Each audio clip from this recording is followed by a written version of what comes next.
Un soldat à la retraite se tient dans un café à Austin, au Texas. Il refuse de lever la main. Autrefois, il dirigeait des missions trop secrètes pour être menées en plein jour. Sa fille de 6 ans est par terre. Elle a été renversée par une milliardaire. Une femme qui n'a même pas daigné lever les yeux de son téléphone. La milliardaire hurle à cause de ses chaussures abîmées. Elle vient de le gifler devant 40 inconnus. Et chacun d'eux attend de voir si cet homme si calme va riposter. Il ne le fera pas. Il ne peut pas. Car la seule chose plus dangereuse que ce dont il est capable, c'est ce qu'il a choisi de devenir. Si vous voulez savoir comment cette histoire se termine, restez avec moi jusqu'à la fin. Et laissez un commentaire pour me dire de quelle ville vous regardez. Comme ça, je verrai jusqu'où cette histoire a voyagé. La matinée a commencé comme la plupart des matinées d'Eyton Mercer, c'est-à-dire, très tôt, avec un petit pied lui donnant un coup dans les côtes. « Papa, papa, il fait jour dehors. » Il a ouvert un œil. Le réveil sur la table de chevet indiquait 6h14. Lily était déjà debout sur le matelas à côté de lui. Elle portait son pyjama dinosaure, celui avec le bouton manquant au col qu'il se promettait toujours de recoudre, sans jamais le faire. Ses cheveux étaient en bataille. C'était toujours le cas le matin.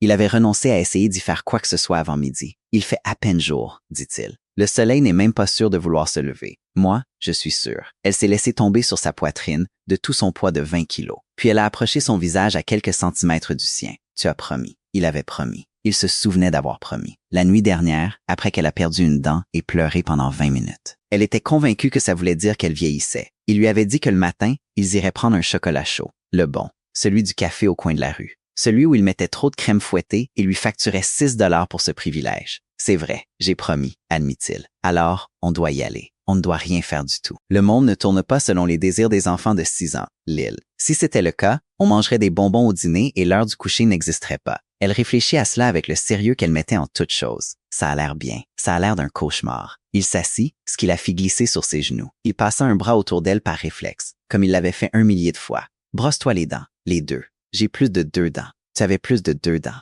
Maintenant, tu as un trou devant qui siffle quand tu parles. Elle haleta et plaqua une main sur sa bouche. Puis elle l'enleva aussitôt pour dire très prudemment, juste pour entendre le sifflement. Et puis elle rit si fort qu'elle tomba sur le côté du lit. Elle atterrit sur la pile de linge qu'il n'avait pas encore rangée. Elle se releva en souriant. C'était ça, la chose que personne ne vous disait sur les enfants. Il pouvait donner à un homme qui avait vu les pires choses que les gens se font les uns aux autres l'impression que sa poitrine était faite de verre, juste en riant d'une dent manquante. Le café s'appelait le Bluebird. Il se trouvait au coin d'une rue devenue trop chère ces dernières années. Le genre d'endroit où le loyer avait chassé la quincaillerie et la laverie, pour les remplacer par une boutique qui vendait des bougies à 30 $.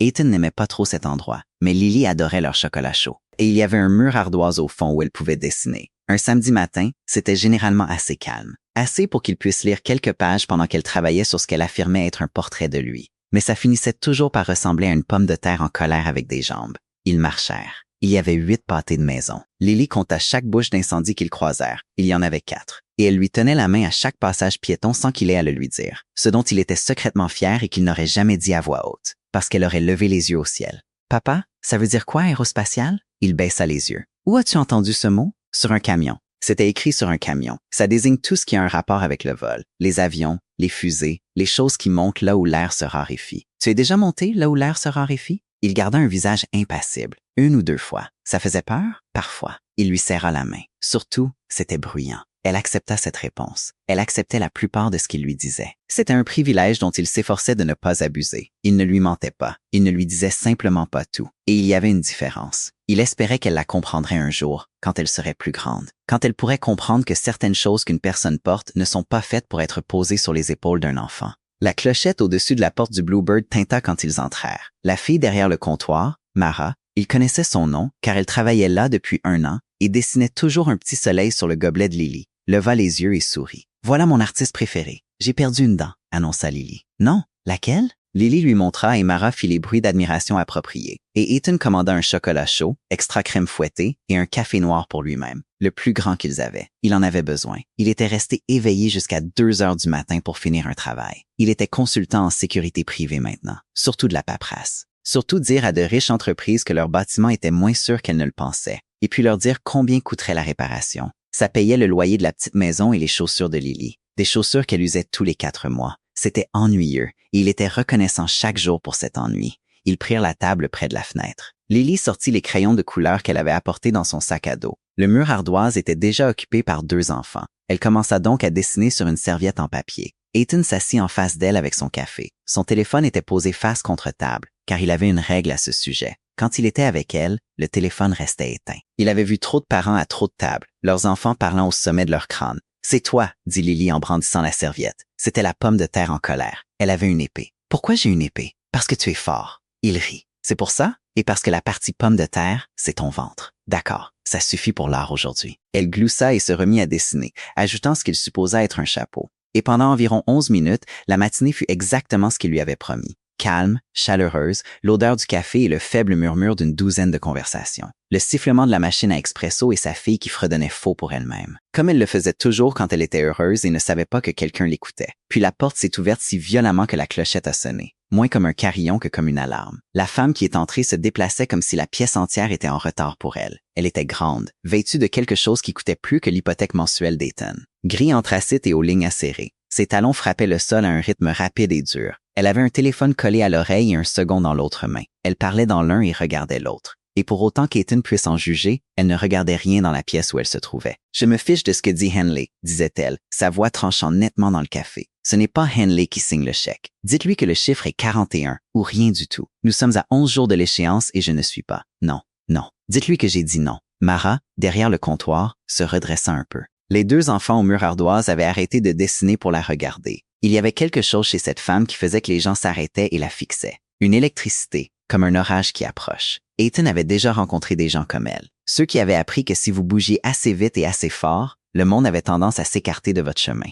Il regarda de nouveau Lily. « Mange ta crème fouettée avant qu'elle ne fonde. Elle a déjà fondu. » Alors voilà. La femme était maintenant au comptoir, parlant toujours, sans regarder Mara. Elle leva un doigt dans le geste universel pour dire « Attendez, je suis occupée. » Mara attendit. Ethan regarda la scène et sentit quelque chose se crisper dans ses épaules, un vieil instinct. Celui qui lisait une pièce avant que son esprit conscient n'ait décidé de le faire. 41, répéta la femme. Et si Henley veut jouer à des jeux, rappelez-lui à qui appartient le bâtiment. Je vous rappelle. Elle baissa le premier téléphone. Elle ne le mit ni dans son sac ni dans sa poche. Elle continua de regarder le second, faisant défiler l'écran, son pouce en mouvement. Et elle dit, sans lever les yeux, demain, un café au lait d'avoine. Et il faut que ce soit rapide. J'ai une voiture qui attend. Bien sûr, dit Mara. Autre chose? La femme ne répondit pas. Elle s'était déjà retournée, avait déjà commencé à marcher. Pas vers la porte, mais vers le petit comptoir près de la fenêtre, là où se trouvaient les serviettes, le sucre et les couvercles. Ce qui se trouvait à 1 mètre de l'endroit où Lily était assise au bout de la banquette, à moitié hors du siège. Elle se penchait pour attraper un crayon qui avait roulé. Ethan le vit venir comme on voit une voiture griller un feu rouge. Il le vit une demi-seconde avant que ça n'arrive. Et dans cette demi-seconde, il ne pouvait rien faire. Lily.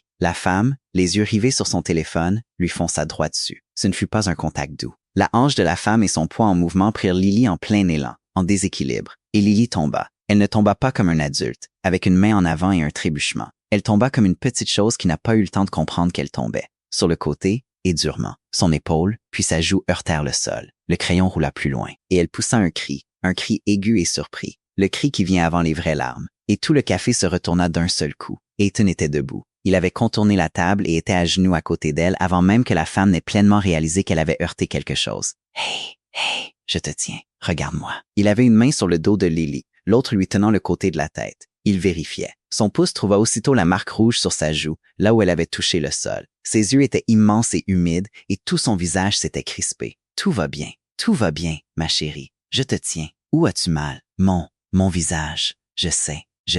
Laisse-moi voir. Ce n'était pas grave. » Il avait vu ce qui était grave, et ce n'était pas ça. Une égratignure, un bleu qui se formait et une peur 3 fois plus grande que la blessure. Il la serra contre sa poitrine. Elle agrippa 2 poignées de sa chemise et se mit à pleurer pour de bon. Le genre de pleurs profonds. Ceux qui viennent quand on a 6 ans et qu'on est par terre dans un endroit censé être sûr. Et au-dessus d'eux, la femme dit « Oh, vous vous moquez de moi. » Ethan leva les yeux. Elle regardait son pied. Il y avait une traînée de chocolat. Le chocolat chaud de Lily s'était renversé quand elle était tombée. Le gobelet avait basculé du bord de la table. Et une fine ligne brune avait éclaboussé le bout d'une des chaussures de la femme. « Ce sont des marchettis, » dit-elle. « À personne, à la salle, à l'univers. Avez-vous la moindre idée? » Elle regarda enfin Ethan, l'enfant dans ses bras, et son expression ne s'adoucit pas. Elle se durcit. « Vous ne pouvez pas contrôler votre gamine? » Elle était à moitié dans le passage. « Qu'est-ce qu'elle fait ici, d'ailleurs? Ce n'est pas un terrain de jeu. » Ethan se leva lentement, Lily toujours dans ses bras, le visage enfoui dans son cou. Il garda une voix égale. Il avait appris il y a longtemps que plus il était calme, plus cela déstabilisait les gens habitués au bruit. « Vous ne regardiez pas où vous alliez, » dit-il. « Vous lui êtes rentré dedans. Elle a 6 ans. Je menais une affaire. Ceci, dit-elle en montrant son téléphone, est un contrat de 40 milliards de dollars. » Et je suis censé surveiller le sol pour voir s'il n'y a pas d'enfants sans surveillance? Elle secoua le pied comme si le chocolat pouvait s'envoler. Ces chaussures coûtent 1800 $. Elles ne sont plus produites. On ne peut même plus les acheter. Le café était devenu très silencieux.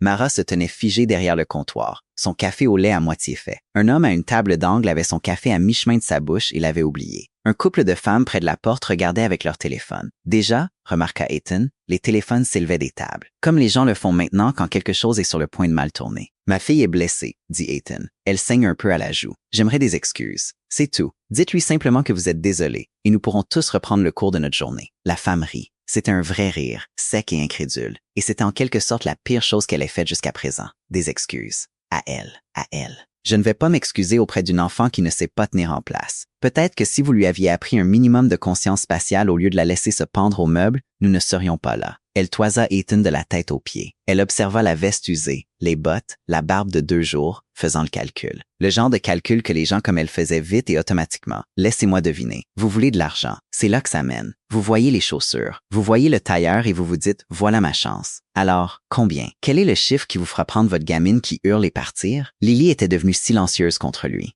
Le genre de silence qui l'effrayait plus que les pleurs. Elle écoutait tout, chaque mot, l'absorbant. Je ne veux pas de votre argent, dit Ethan. Tout le monde veut mon argent. Je veux que vous vous excusiez auprès de ma fille. Il remonta Lily sur sa hanche. Je vais vous le demander une dernière fois. Et je vais vous le demander gentiment parce qu'elle est juste là et qu'elle écoute. S'il vous plaît, excusez-vous auprès d'elle. Quelque chose dans son ton, s'il vous plaît, peut-être, la platitude absolue de sa voix, sembla lui parvenir comme un défi plutôt que comme une demande. Ethan vit la scène se dérouler. Il la regarda décider que reculer dans une pièce pleine de gens qui regardaient était une chose qu'elle ne faisait pas. Qu'elle avait construit toute une vie autour du fait de ne jamais le faire. Non, dit-elle. Ce qui se passa ensuite, Ethan se le repasserait plus tard. Non pas parce qu'il n'en était pas sûr, mais parce qu'il l'avait vu venir si clairement, et qu'il avait complètement choisi de le laisser arriver. « Savez-vous qui je suis? » dit-elle, et sa voix était montée, devenue plus forte. Elle jouait maintenant pour la salle qu'elle avait enfin remarquée. « Je suis Vivian Ashcraft-Toft. Je dirige Ashcraft-Toft Dynamics. J'emploie 4000 personnes. J'ai fait attendre des sénateurs. » Elle fit un pas vers lui, dans son espace personnel, assez près pour qu'il puisse voir le fond de teint légèrement craquelé au bord de sa mâchoire, l'épuisement sous la colère. La chose qu'il avait vue chez beaucoup de gens puissants, cet air de fonctionner sur les réserves, sans fond. Et vous allez vous mettre en travers de mon chemin pour une tasse de lait au chocolat et une gamine maladroite? Comprenez-vous à quel point il me serait facile de vous rendre la vie très difficile? J'ai une équipe juridique qui ne fait rien. Rien d'autre que de faire disparaître les problèmes pour des gens comme vous, des gens comme moi. Je pourrais faire en sorte que les services sociaux fassent une visite de contrôle chez un père célibataire qui laisse son enfant se blesser et qui essaie ensuite d'escroquer une inconnue dans un café. Comment ça se passerait pour vous? Pensez-vous vouloir jouer à ce jeu? Elle sourit, et c'était une chose laide, un sourire sans rien derrière. Je vous arracherai cette petite fille des bras si vite que vous n'y comprendrez rien, et il n'y aura absolument rien que vous puissiez faire pour l'empêcher. Je l'ai déjà faite à de meilleurs hommes que vous, et voilà. La seule chose, l'unique chose. Ethan était resté impassible sous de nombreuses menaces dans sa vie. On lui avait pressé un pistolet sous la mâchoire dans une cave, dans un pays où il n'était pas censé être, par un homme qui avait bien l'intention de s'en servir. Et il s'en était sorti en parlant, en gardant sa voix lente et ses yeux calmes. Il avait été menacé par des hommes qui pouvaient réellement faire ce qu'ils promettaient. Rien de tout cela ne l'avait ému comme le mot « petite fille » l'émouvait maintenant. La façon dont la forme de ce mot dans sa bouche rendait tout en lui froid, immobile et absolument concentré. Il la regarda longuement. « Ne parlez plus jamais, dit-il doucement, de prendre ma fille. » Ce n'était pas fort. Ce n'était pas une menace qu'elle aurait pu identifier. Mais la température de ses mots a dû l'atteindre. Car pendant une fraction de seconde, quelque chose traversa son visage. Une hésitation, une reconnaissance animale. La partie du cerveau plus vieille que l'ego qui sait quand elle se trouve devant quelque chose qu'elle ne comprend pas. Et puis sa fierté l'enterra, comme elle avait enterré tout le reste. « Sinon quoi? » dit-elle, et elle le gifla. C'était à main ouverte, c'était fort. Et le bruit claqua sur sa joue gauche assez fort pour que tout le café sursaute d'un seul coup. Quelqu'un haleta. Une chaise racla le sol. La tête de Lily se releva brusquement. La marque apparut instantanément. Chaude. Le genre de gifle qui pique plus qu'elle ne fait mal. Donnée avec toute la force d'une femme à qui on n'avait jamais dit non de sa vie d'adulte, sans qu'elle puisse y faire quelque chose. Ethan ne bougea pas. C'était ça, le plus frappant. C'était ce moment que tous les téléphones montreraient plus tard. Le moment qui serait joué et rejoué dans les salons de tout le pays. Un homme avec un enfant sur la hanche, le visage tourné par le cou. Le tournant lentement en arrière, sans tressaillir, sans lever la main, sans même changer son poids d'appui.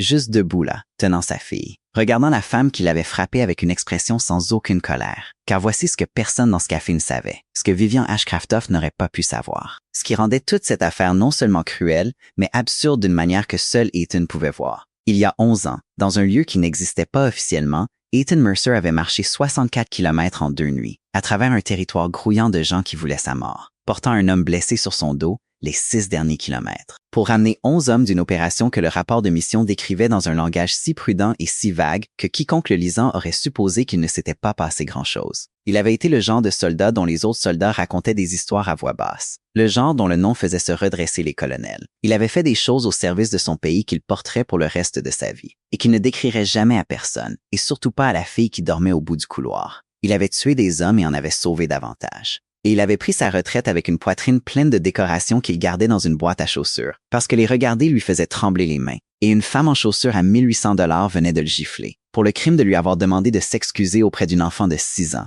Et il allait rester là et l'encaisser. Parce que la seule chose vraie qui lui restait, la chose autour de laquelle il avait construit toute sa nouvelle vie tranquille, était qu'il ne lèverait plus jamais la main sur qui que ce soit tant que sa fille pourrait le voir. « Papa, » murmura Lily contre son cou, « ton visage est rouge. Je vais bien, ma chérie. » Sa voix ne trembla pas. « Je vais bien. Elle t'a fait mal? » « Non. » Il posa ses lèvres sur ses cheveux. « Personne ne peut me faire de mal quand j'étais avec moi. » Vivian respirait fort. Elle ressemblait soudain à une personne qui avait descendu un trottoir en s'attendant à une autre marche et n'avait rien trouvé. Elle l'avait frappé et il n'avait rien fait. Il n'avait pas crié, ne l'avait pas attrapé, n'avait même pas reculé. La foule pour laquelle elle se produisait n'était pas avec elle. Elle pouvait le sentir. Ethan la regarda le sentir. « Tu penses que ça fait de toi un homme supérieur? » dit-elle, mais la certitude s'était fissurée. « Restez là comme un martyr. Je pense que vous devriez vous asseoir et prendre votre café, » dit Ethan. « Et nous allons rentrer à la maison maintenant. C'est tout ce que je pense. » Il aurait dû partir à ce moment-là. Il le savait même pendant que ça se passait. Prendre Lily, prendre le sac, sortir par la porte. Classer ça dans la catégorie des mauvaises matinées et ne plus jamais revenir au Bluebird. C'était la chose intelligente à faire. C'était ce que l'homme qu'il était maintenant ferait. Mais Mara, derrière le comptoir, avait enfin retrouvé sa voix, et elle tremblait. « Vous ne pouvez pas frapper les gens comme ça. » Mara dit « Madame, vous ne pouvez pas. J'appelle la police. Je dois appeler la police. Vous avez frappé. Il y a un bébé et vous avez frappé un homme. Je l'ai filmé. J'appelle. »« N'osez même pas !» lança Vivian en se tournant vers elle. « Avez-vous la moindre idée de ce que mes avocats feront à un café? Je serai propriétaire de ce bâtiment d'ici mardi. Je serai propriétaire du pâté de maison. Vous aurez de la chance si vous trouvez un travail pour le balayer. » Hey! La voix d'Ethan traversa la pièce, et elle avait légèrement changé, juste assez. Il avait maintenant posé Lily, doucement sur la banquette avec un murmure « Reste là, compte jusqu'à 50 pour moi ». Et il s'était interposé entre Vivian et le comptoir. Pas de manière menaçante, juste là, comme un mur. C'est une gamine de 19 ans qui gagne 9 $ de l'heure. Laissez-la tranquille. Sinon quoi? On en revient à ça. Sinon quoi? Sinon rien. Il écarta les mains. Il n'y a pas de sinon quoi. Je vous dis juste de la laisser tranquille. Vous avez passé une mauvaise matinée. Vous êtes inquiète pour votre contrat. Quoi que ce soit, l'affaire des 41, Henley, tout ça. Vous êtes à bout et vous êtes rentré dans une enfant. Et au lieu de simplement dire pardon, vous avez redoublé d'agressivité parce que c'est plus facile que d'admettre une erreur. Je comprends. J'ai été une personne qui ne pouvait pas admettre une erreur. Ça m'a presque coûté tout ce que j'avais. Il laissa cette phrase en suspens. Mais vous êtes dans une pièce pleine de gens qui vous regardent menacer une adolescente pour un appel téléphonique. Et je pense que si vous prenez une grande respiration, vous verrez que ce n'est pas la personne que vous voulez vraiment être devant tous ces étrangers. Alors asseyez-vous, prenez votre café, laissez tomber. Pendant une seconde, une vraie seconde, on aurait dit que ça allait marcher. Les yeux de Vivian parcoururent le café, les visages, les téléphones levés. L'adolescente derrière le comptoir qui pleurait maintenant. L'homme à la veste usée qui avait dit ça. Pas comme s'il la grondait, mais comme s'il le pensait. Comme s'il avait vraiment été à sa place et avait trouvé un moyen de s'en sortir. Et puis un téléphone dans sa main vibra. Elle baissa les yeux dessus par réflexe. Le réflexe profond et automatique d'une personne dont toute l'identité passait par ce petit écran. Et quoi qu'il y ait dessus, le contrat, le chiffre. Henley, 41, les 11 jours. Tout la ramena sous l'eau et la seconde fut passée. « Je ne prends pas de conseils, » dit-elle, d'hommes qui font leurs courses dans des magasins d'usine. Elle releva le menton, se ressaisit. Et il y avait quelque chose de presque admirable dans la façon dont elle s'engageait pleinement dans l'erreur. « Je vais passer un appel, » annonça-t-elle à la salle. « Et le temps que ma voiture quitte ce trottoir, chaque personne qui a pointé une caméra sur moi regrettera de ne pas s'être occupée de ses propres affaires. Et vous, » dit-elle en pointant à Ethan, « vous allez découvrir ce qui arrive quand on humilie Vivian Ashcraftoft en public. » Elle se tourna, fit 2 pas vers la fenêtre pour un meilleur signal et composa un numéro. Ethan retourna vers sa fille. Il la prit dans ses bras, l'installa sur sa hanche. Il ramassa la serviette avec la pomme de terre en colère et la mit dans la poche de sa veste.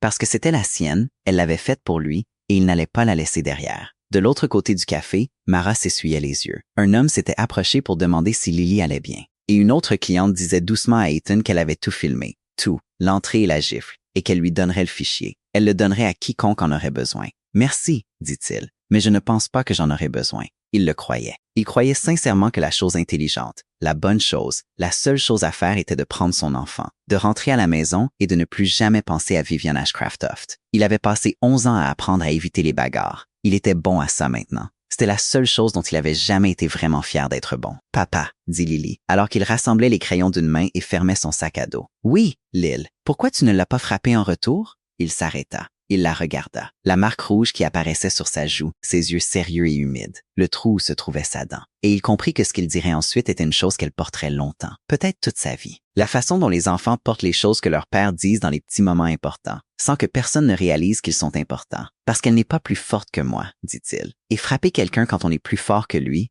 ce n'est pas de la force. C'est juste de la méchanceté. N'importe qui peut être méchant, ma chérie. C'est la chose la plus facile au monde. Il lui glissa une mèche de cheveux rebelles derrière l'oreille. Être fort, c'est quand on pourrait le faire et qu'on ne le fait pas. Tu comprends? Elle y réfléchit. Elle y réfléchit comme elle réfléchissait à tout, complètement. Tout son visage travaillait. Alors, tu l'as laissé te frapper parce que tu es fort. Je l'ai laissé me frapper parce que la frapper ne t'aurait pas mise en sécurité. Et tu es la seule chose que j'essaie de garder en sécurité. Il l'embrassa sur le front. Viens, on va faire du chocolat chaud à la maison. Meilleur que celui d'ici. Je te laisserai mettre la crème fouettée. Toute la crème? Presque toute? Derrière eux, près de la fenêtre, Vivian avait réussi à joindre la personne qu'elle appelait. Sa voix avait baissé d'un ton. Ethan reconnut ce ronronnement doux et confiant de quelqu'un qui demande une faveur. « C'est Vivian, dit-elle. J'ai besoin que vous fassiez quelque chose pour moi. Il y a une situation dans un café, un homme dans un, peu importe. J'ai besoin qu'on vérifie un nom, et je le veux aujourd'hui. Et je veux savoir tout ce qu'il y a à savoir sur lui, parce qu'il est sur le point d'apprendre qu'on ne s'approche pas de moi impunément. » Une pause. Que voulez-vous dire? Qu'a-t-il fait? Il n'a rien fait. C'est ça le problème. Il est resté là comme s'il était meilleur que moi et toute la salle a marché. Et je veux qu'il soit anéanti. Une autre pause et sa voix se tendit. Ne me dites pas de me calmer. Savez-vous ce qui se joue dans les 11 prochains jours? Tout. Alors, vous le ferez ou je trouverai quelqu'un d'autre. Ethan mit le sac à dos de Lily sur ses épaules. Il se leva et, en se dirigeant vers la porte, il passa assez près de Vivian pour entendre la suite. Et il ne ralentit pas, ne réagit pas. Il continua simplement de marcher parce que ce n'était plus son problème et il avait un chocolat chaud à préparer. Mais il l'entendit. Son nom, disait Vivian, son nom est. Attendez. Elle se tourna et l'interpella à travers le café, avec le mépris désinvolte de quelqu'un qui recueille une information sur un objet. Hey, le magasin d'usine. C'est quoi votre nom? Je le veux pour mes avocats. Ethan s'arrêta à la porte. La main de Lily était chaude dans la sienne. Tout le café regardait à nouveau, les téléphones levés. Mara, toujours les yeux rouges, derrière le comptoir. Il aurait pu ne pas répondre, ça aurait été le plus intelligent. Mais elle avait demandé devant sa fille, avec cette voix, comme s'il n'était rien. Et une petite parcelle de fierté indestructible, la seule chose que les 11 années n'avaient pas tout à fait effacée en lui, le fit répondre. « Merci », dit-il, Ethan Mercer. Et il ouvrit la porte, la clochette tinta. Il sortit avec sa fille dans le matin froid et lumineux d'Austin. Et il ne vit pas la façon dont l'homme qui venait d'entrer, grand, en costume sombre, une oreillette, le chauffeur et garde du corps de Vivian, celui qu'elle avait fait attendre sur le trottoir, s'arrêta net dans l'embrasure de la porte au son de ce nom. Il ne vit pas les yeux de l'homme se poser sur le côté du cou d'Ethan, là où son col s'était déplacé dans la bousculade, et où un centimètre d'encre délavée apparaissait au-dessus d'une fine cicatrice pâle. Il ne vit pas la couleur quitter le visage du grand homme. Il ne le vit pas faire un pas en arrière involontaire. Il ne vit pas sa main se lever vers sa propre poitrine comme s'il avait été frappé. Ethan ne vit rien de tout cela. Il surveillait les voitures au passage piéton et comptait les bouches d'incendie avec sa fille. Il essayait de déterminer quelle quantité de crème fouettée était trop de crème fouettée. Et il pensait que la matinée avait été gâchée, mais que ça aurait pu être pire. Et qu'il serait à la maison dans 20 minutes et que tout cela n'aurait plus d'importance à l'heure du déjeuner. Il était à 8 pâtés de maison, tenant la main de Lily à la 3e bouche d'incendie, quand, à l'intérieur du Bluebird, le grand homme en costume sombre trouva enfin sa voix. Il se tourna vers Vivian Ashcraft-Toft, qui était toujours au téléphone, exigeant que le nom d'Ethan Mercer soit vérifié et anéanti. Et il dit les premiers mots qu'il avait prononcés depuis son entrée. « Madame Ashcraft-Toft ». Sa voix n'était pas stable. « Raccrochez ce téléphone ». Elle couvrit le récepteur, irritée. « Quoi? Raccrochez ce téléphone, s'il vous plaît. » L'homme déglutit. Il fixait la porte par laquelle Ethan venait de sortir, comme si elle pouvait s'ouvrir à nouveau, comme s'il avait peur qu'elle le fasse. « Je ne pense pas que vous compreniez ce qui vient de se passer ici. Ce que je comprends, dit Vivian, c'est que vous étiez censé être sur le trottoir. Et au lieu de ça, vous avez laissé un moins que rien de magasin d'usine faire une scène. Et cet homme, dit le chauffeur, m'a sorti d'un bâtiment qui s'effondrait sur nous il y a 11 ans, à l'autre bout du monde. J'avais un morceau de ferraille dans la jambe et nous étions sous le feu de 3 côtés. Et tous les gens censés avaient abandonné, nous avaient considérés comme morts. Sa main tremblait maintenant, ouvertement, et il est revenu seul pour moi. J'ai son groupe sanguin tatoué à côté du mien à cause de ce que nous avons traversé cette nuit-là. Il y a des hommes en vie aujourd'hui, des hommes avec des enfants, des petits-enfants, qui ne respirent que grâce à lui. On ne prononce pas son nom dans certaines pièces, sauf si on le pense vraiment, à cause de ce que ça a coûté. Et vous venez de « sa voix se brisa », vous l'avez frappé. Vous avez menacé de lui prendre sa fille. Vous l'avez traité de moins que rien de magasin d'usine. Et il est resté là et a encaissé. Avez-vous la moindre idée de la chance que vous avez qu'il soit l'homme qu'il est? Le café était silencieux. Vivian Ashcraft-Toft, qui avait fait attendre des sénateurs, qui employait 4000 personnes, qui était à 11 jours du plus gros contrat de sa vie, baissa lentement son téléphone. Et pour la première fois ce matin-là, elle parut légèrement effrayée. Et dans la rue, sous le soleil froid et brillant, Ethan Mercer s'agenouilla pour lasser la chaussure de sa fille. Et il lui dit que oui, elle pouvait absolument mettre toute la crème fouettée, juste pour cette fois, parce qu'elle avait été si courageuse. Le nom du chauffeur était Marcus Webb, et pendant 11 ans, il s'était dit que s'il revoyait un jour Ethan Mercer, il saurait exactement quoi dire. Il l'avait répété dans les heures calmes. La façon dont les hommes répètent les choses qui comptent le plus et finissent par les rater quand même. Il avait imaginé des retrouvailles dans un bar, ou à un enterrement, ou peut-être juste un appel téléphonique sorti de nulle part. Il n'avait pas imaginé ça. Il n'avait pas imaginé se tenir dans un café dans le sillage de son employeur, regardant le dos d'une veste usée disparaître par une porte, son corps entier tremblant comme s'il avait touché un fil électrique. Marcus. La voix de Vivian avait une pointe d'agacement. Mais sous cette pointe, il y avait quelque chose de nouveau. Quelque chose dont elle n'aimait pas la sensation. Vous êtes dramatique. Quoi que ce soit, quelle que soit l'histoire que vous avez, je n'ai pas le temps pour ça. J'ai un appel à terminer. Il se tourna pour la regarder. Il la regarda longuement. Et ce qu'il y avait sur son visage n'était plus de la loyauté. Ce n'était même plus du respect. C'était une sorte d'horreur. Le regard d'un homme qui vient de voir quelqu'un pour qui il travaille faire quelque chose d'irréparable.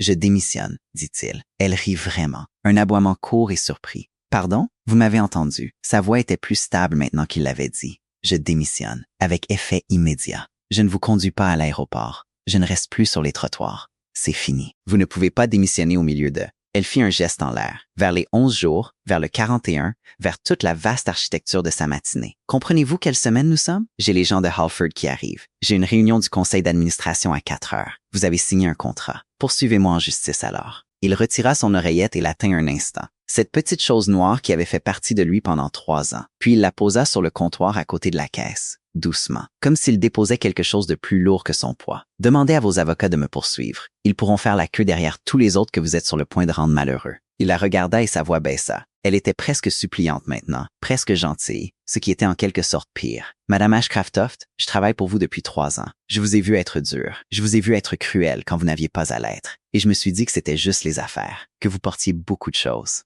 que la pression fait des choses aux gens. Je vous ai trouvé des excuses dans ma propre tête, parce que l'argent était bon et que les soins de ma mère ne sont pas bon marché. Mais ce que je viens de vous voir faire, je n'ai rien fait. C'est lui qui en fait toute une histoire. C'est tout le. Vous avez frappé un homme qui tenait sa fille. Marcus dit. Vous avez fait tomber une petite fille par terre et vous ne vous êtes même pas penché pour voir si elle respirait. Vous avez menacé de la lui enlever. Vous l'avez traité de moins que rien. Sa mâchoire se contracta. Et l'homme à qui vous avez fait tout ça est la raison pour laquelle je suis rentré à la maison. La raison pour laquelle mes enfants ont un père. Il y a des jours où je pense que la seule raison pour laquelle je me tiens debout est qu'il a décidé, lors de la pire nuit de ma vie, que je valais la peine de retourner dans un bâtiment en feu. Et vous? Il secoua la tête et il y avait des larmes dans ses yeux maintenant. Un grand homme rude, les jointures comme des noix, pleurant dans un café. Vous ne comprendrez jamais ce que vous venez de mépriser. Vous n'avez pas l'équipement pour le comprendre. Et ce n'est pas une insulte. C'est juste la chose la plus triste que je sache sur vous. Le café n'avait pas bougé. Mara, derrière le comptoir, avait cessé de pleurer et regardait, la main sur la bouche. Les téléphones étaient toujours levés. Quelque part, un café refroidissait. Le visage de Vivian avait fait quelque chose de compliqué. Le mépris était toujours là, son réflexe. Mais en dessous, l'immobilité d'Ethan avait déjà planté une graine de doute. Et maintenant, Marcus l'arrosait. Et elle détestait ce sentiment. Le détestait plus que presque tout. Le sentiment de ne pas être la personne la plus certaine de la pièce. « Sortez alors », dit-elle, et sa voix était de glace. « Si vous démissionnez, démissionnez. Arrêtez votre spectacle. Personne ne vous filme. Tout le monde filme tout le monde, dit doucement Marcus. C'est la partie que vous ne comprenez toujours pas. Il se dirigea vers la porte. Il s'arrêta, la main dessus, comme Ethan l'avait fait. Et il se retourna une dernière fois. Et ce qu'il dit ensuite, il ne le dit pas à elle, mais à la salle. À tous les étrangers avec leur téléphone, comme un homme qui témoigne. Son nom est Ethan Mercer, dit Marcus. Souvenez-vous-en. Quoi qu'il lui arrive après aujourd'hui, il inclina la tête vers Vivian. Souvenez-vous qu'il aurait pu en finir avec elle d'un seul coup de fil et qu'il a choisi de ne pas le faire. Et elle est là, agissant comme si elle avait gagné. Et puis il fut parti, la clochette tintant derrière lui. Et à travers la fenêtre, ils le virent tous marcher vers la berline noire sur le trottoir. Monter, s'asseoir un instant, les deux mains sur le volant et la tête baissée, puis s'éloigner, laissant Vivian Ashcraftoft debout dans un café, à 11 jours du plus gros contrat de sa vie. Sans chauffeur, sans voiture, et avec le sentiment naissant que le sol sur lequel elle avait toujours compté venait de devenir beaucoup moins certain. Elle ne le laisserait pas paraître. C'était tout son art, la chose qu'elle avait construite en 20 ans. Ne jamais les laisser voir le sol bouger. Elle redressa les épaules. Elle reprit son téléphone. L'appel avait été coupé pendant que Marcus parlait, et elle recomposa le numéro. Et elle se dirigea vers la fenêtre pour le signal. Et elle se dit que, quels que soient les drames qui venaient de se produire, elle était toujours Vivian Ashcraftoft. Et qu'un homme avec une veste de friperie et son ancien garde du corps sentimental ne déciderait pas du déroulement de sa journée. « C'est encore moi », dit-elle quand la ligne fut établie. On a été coupé. Où en étions-nous? Le nom est Mercer, Ethan Mercer, M-E-R-C-E-R, quelque part à Austin, père célibataire. Et je veux, Vivian. La voix à l'autre bout du fil était différente. La première fois qu'elle avait appelé, c'était l'un de ses employés, un associé de l'équipe juridique qui obéissait au doigt et à l'œil. C'était quelqu'un d'autre. Elle avait été transférée plus haut dans la hiérarchie sans s'en rendre compte. Parce que l'associé avait entendu le nom, avait eu peur et l'avait passé à quelqu'un de plus âgé. Et ce quelqu'un de plus âgé avait un ton entièrement différent. « Vivian, arrêtez de parler une seconde. Ne me dites pas d'arrêter. Je vous dis d'arrêter parce que j'essaie de vous éviter un bâtiment fédéral. Que s'est-il passé exactement ce matin? Racontez-moi lentement et n'omettez rien, parce que j'entends deux versions différentes et j'ai besoin de la vraie. » Elle lui raconta. Elle le raconta à sa manière, bien sûr. La version où un père néglige laissait son enfant traîner dans un passage et essayait ensuite de lui soutirer de l'argent. La version où elle se défendait contre un homme agressif qui l'avait acculée. La version où elle était la victime. Mais même en le racontant, elle pouvait entendre comment ça sonnait. Elle pouvait entendre la façon dont les mots gifler un homme et menacer de lui prendre sa fille restaient en suspens, peu importe comment elle les habillait. Il y eut un long silence sur la ligne. « D'accord », dit finalement l'avocat. « J'ai besoin que vous fassiez 3 choses et que vous les fassiez dans l'ordre. Premièrement, vous ne prononcez son nom à aucun autre être humain. Pas votre assistant, pas le conseil d'administration, pas votre mère. Personne. Deuxièmement, vous vous mettez quelque part en privé et vous ne parlez à personne avec un téléphone à la main. Troisièmement, il marqua une pause et elle l'entendit prendre une inspiration. Vous me laissez découvrir qui est vraiment cet homme avant de dépenser $1 de plus pour essayer de le détruire. Parce que la façon dont Marcus a réagi, la façon dont vous le décrivez debout là, ce n'est pas un homme sans ressources. C'est un homme qui a des ressources et qui ne les utilise pas, ce qui est 1000 fois plus dangereux. C'est un moins que rien, dit Vivian. Il fait ses courses dans des magasins d'usine. Vous n'arrêtez pas de dire ça comme si ça voulait dire quelque chose. L'avocat dit, certains des hommes les plus dangereux que j'ai jamais rencontrés dans ma vie faisaient leurs courses dans des magasins d'usine. Vivian, ne bougez pas. N'appelez personne. Je vous rappelle dans l'heure. Mais Vivian Ashcraftoft n'avait pas bâti Ashcraftoft Dynamics en restant sur place et en attendant 1 heure que d'autres lui disent comment se sentir à propos de sa propre vie. Elle l'avait bâti en agissant la première, en frappant fort et en faisant sa propre météo. La prudence de l'avocat ne la rassura pas. Elle l'enragea. L'idée qu'un homme puisse rendre son propre conseiller juridique nerveux, puisse faire démissionner son propre chauffeur de 3 ans, puisse retourner une salle pleine d'étrangers contre elle avec rien d'autre que son immobilité. Ça ne lui donnait pas envie de reculer. Ça lui donnait envie d'écraser la menace avant qu'elle ne grandisse, comme elle avait écrasé chaque menace pendant 2 décennies. Alors, elle fit ce que l'avocat lui avait dit de ne pas faire. Elle avait une carte qu'elle gardait en réserve, la raison même pour laquelle les 11 prochains jours comptaient. La raison même pour laquelle le chiffre était 41 et non 38. Toute l'architecture de la prochaine décennie de son empire reposait sur un contrat de défense, un programme de plusieurs milliards de dollars pour fournir des systèmes de guidage et d'avionique. Le genre de contrat qui ne faisait pas seulement de l'argent, il rendait une entreprise permanente. L'ancrait si profondément dans les eaux du pays qu'on ne pourrait jamais l'en arracher. Et le contrat avait un champion, un homme de l'intérieur, une vieille connaissance. Quelqu'un qui avait poussé pour Ashcraftoft Dynamics dans des pièces où Vivian n'était pas autorisée à entrer. Quelqu'un dont la parole dans ces pièces avait plus de poids que n'importe quel chiffre sur n'importe quelle page. Elle l'appela.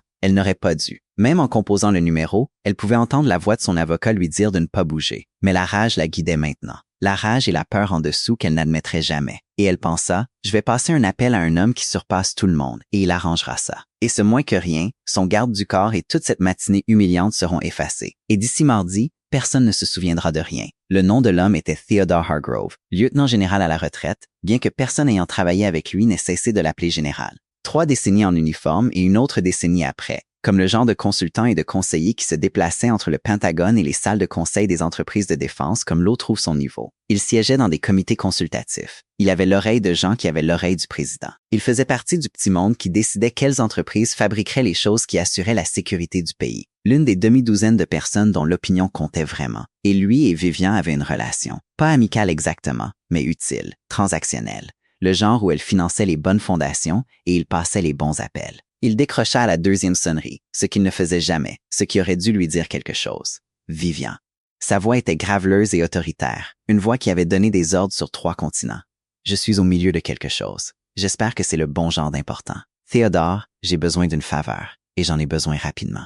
Elle faisait les 100 pas près de la fenêtre, sa main libre fendant l'air. Il y a un homme ici à Austin qui m'a agressé ce matin, m'a menacé, m'a acculé devant des témoins. J'ai besoin qu'on s'occupe de lui discrètement, complètement, avant que ça ne devienne une histoire. Parce que nous sommes à 11 jours de l'échéance et je ne peux pas avoir de distraction. Je veux que vous passiez des appels et que vous vous assuriez que si cet homme essaye de s'en prendre à moi, à l'entreprise, au contrat, il trouve toutes les portes fermées. Je veux qu'il comprenne qu'il a choisi la mauvaise femme. Il y eut une pause sur la ligne. Une longue pause. Il vous a agressé. Hargrove dit. Comment? Il est devenu agressif. Elle hésita, car voici la partie qui ne survivait pas au contact de la lumière du jour. Il y a eu une altercation physique. Son enfant était impliqué. Peu importe. Le fait est que j'ai besoin qu'il soit neutralisé en tant que menace, et vous avez les moyens de le faire. Et je vous demande ce service. Quel est son nom? Pourquoi est-ce que... Vivian? Et la voix avait changé. Elle était devenue très plate, très calme. Et quelque part au fond de son esprit, une alarme qu'elle avait ignorée toute la matinée devint enfin assez forte pour être entendue. Quel est le nom de l'homme? Mercer, dit-elle. Ethan Mercer. C'est un moins que rien, un père célibataire. Il fait ses courses. Elle n'eut pas le temps de finir la phrase sur les magasins d'usine. Elle se souviendrait du silence qui suivit pour le reste de sa vie. Ce n'était pas un silence vide, c'était un silence plein, un silence pesant. Le silence d'un homme à l'autre bout du fil qui devient complètement immobile. Elle pouvait l'entendre respirer. Elle pouvait entendre faiblement le bruit d'une chaise, comme s'il s'était assis ou levé. Elle ne pouvait pas dire lequel. Théodore. Répétez-le. Hargrove dit lentement. Ethan Mercer. Pourquoi êtes-vous?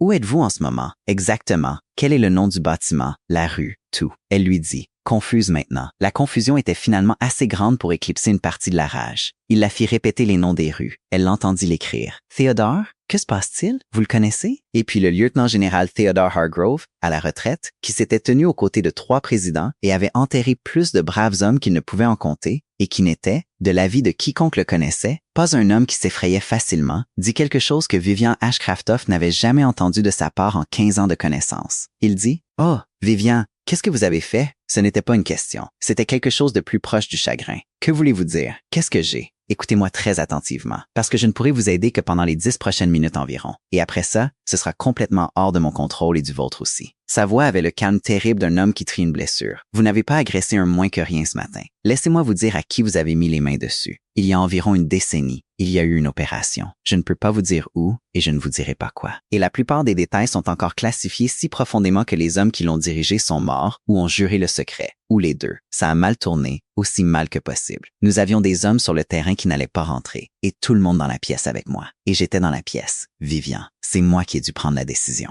Tout le monde était d'accord que nous allions tous les perdre, et un homme est retourné sur place, contre les ordres, contre toute évaluation raisonnable, et il les a sortis. Pas certains d'entre eux, tous. Il a porté le dernier sur son dos à travers un feu qui aurait dû les tuer tous les deux. Et le rapport de mission sur ce qu'il a fait est le seul document de toute ma carrière que je n'ai jamais pu lire jusqu'au bout sans devoir m'arrêter. Vivian avait cessé de faire les 100 pas. Elle se tenait très immobile près de la fenêtre. Le reflet du café se superposait à la rue dehors, et son propre visage dans la vitre parut soudain beaucoup plus vieux qu'il ne l'était 1 heure auparavant. Cet homme, dit Hargrove, c'est Ethan Mercer. On ne prononce pas son nom dans certaines pièces, sauf si on le pense vraiment, par respect, pour ce que ça lui a coûté et ce qu'il a donné. Il y a des gens dans ce pays, au plus haut niveau, qui, sans exagération, laisseraient tout tomber en ce moment même pour prendre un appel de lui. Et qui, quand ils entendront ce qui lui est arrivé ce matin, voudront savoir exactement qui est responsable. Et vous me dites, sa voix se brisa finalement, juste un peu, le gravier se fendant. Vous me dites que vous avez fait tomber sa fille par terre, que vous l'avez giflée et menacée de lui enlever cette petite fille, en public, avec des caméras qui tournent.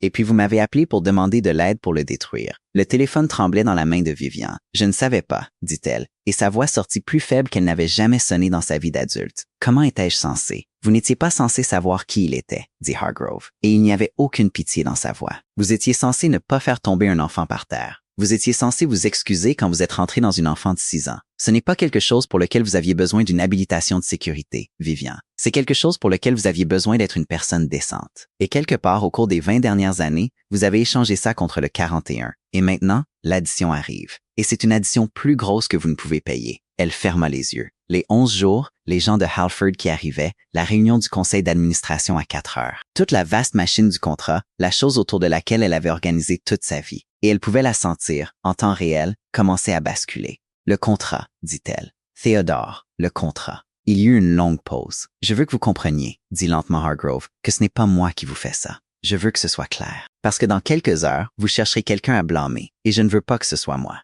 Ce qui est sur le point de se passer, vous voulez être infligé à vous-même ce matin dans ce café. Je suis juste l'homme qui doit vous le dire. Me dire quoi? Le comité d'examen du programme se réunit le 11, vous le savez. Ce que vous ne savez pas, c'est que 3 des 7 votes de ce comité sont des personnes qui ont servi avec Mercer, ou qui doivent leur vie à des hommes qu'il a sauvés, ou qui savent simplement qui il est et ce qu'il représente pour les gens qui portent l'uniforme que vos systèmes sont censés protéger. Je ne peux pas présenter Ashcraft of Dynamics devant ce comité maintenant. Je ne le ferai pas. Dès que cette vidéo leur parviendra, et elle leur parviendra, Vivian, elle est probablement déjà en train de circuler. Il n'y a pas une seule personne dans cette pièce qui mettra son nom sur un contrat attribuant des milliards de dollars des contribuables à une entreprise dirigée par une femme qui a agressé l'enfant Dayton Mercer. La question n'est pas de savoir s'il voterait non. C'est qu'il considérerait comme un déshonneur personnel de voter oui. Comprenez-vous la différence? Vous pouvez arranger ça, dit Vivian. Et maintenant, il y avait quelque chose de brut dans sa voix. Le son d'une personne qui regarde le sol se rapprocher. Vous arrangez toujours tout. Je ferai n'importe quoi. Je m'excuserai. Je le paierai.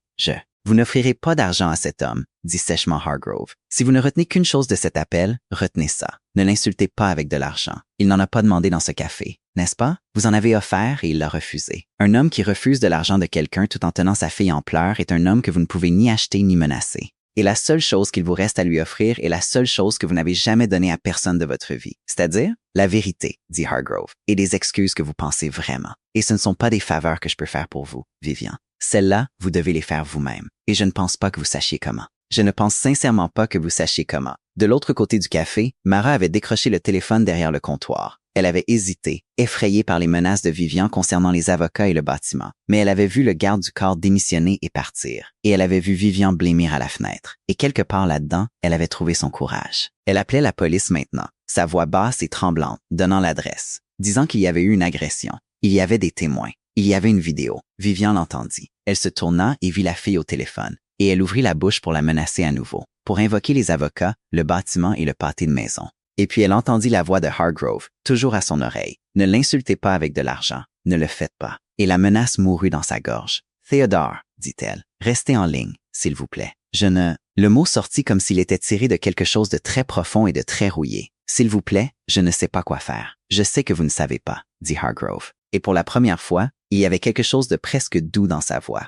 La douceur qu'on montrerait à une personne debout sur un rebord, peu importe comment elle y est arrivée. C'est tout le problème, Vivian. C'est le problème depuis des années. Voici ce qui va se passer, et j'ai besoin que vous écoutiez simplement. Le contrat est perdu. À partir du moment où je raccroche ce téléphone, je retire Ashcraft of Dynamics de l'examen. Je dois le faire. Il n'y a aucune version de cette histoire où je ne le fais pas. Je suis désolé. Pas pour vous, mais pour les 4000 personnes qui travaillent pour vous, qui n'ont rien fait de mal et qui vont en subir les conséquences. C'est sur vous maintenant, aussi. Elle émit un son. Ce n'était pas tout à fait un mot. La police va arriver d'une minute à l'autre, poursuivit Hargrove, implacable et calme. Il y a une vidéo, donc ça ne va pas disparaître. Et vos avocats ne peuvent pas le faire disparaître. Et plus ils essaieront, pire ce sera. Votre conseil d'administration va convoquer une réunion d'urgence avant la fin de la journée. Et ils vont vous demander de démissionner. Et vous devriez les laisser faire. Car si vous vous battez, vous ferez couler toute l'entreprise avec vous. Et ces 4000 personnes paieront pour votre fierté une deuxième fois. Et puis, et c'est le seul conseil qui me reste qui vaille quelque chose. Alors vous devrez décider qui vous êtes vraiment. Parce que la femme qui est entrée dans ce café ce matin est finie. Vivian, cette femme n'existe plus depuis environ 30 minutes. La seule question qui reste est de savoir s'il y a quelqu'un d'autre à l'intérieur. Je vous connais depuis 15 ans. Et honnêtement, je ne connais pas la réponse. J'espère qu'il y en a une. Pour votre bien, j'espère qu'il y en a une. Dehors, faiblement, une sirène. Puis une autre. Ils sont là, murmura Vivian. Alors je dois y aller, dit Hargrove.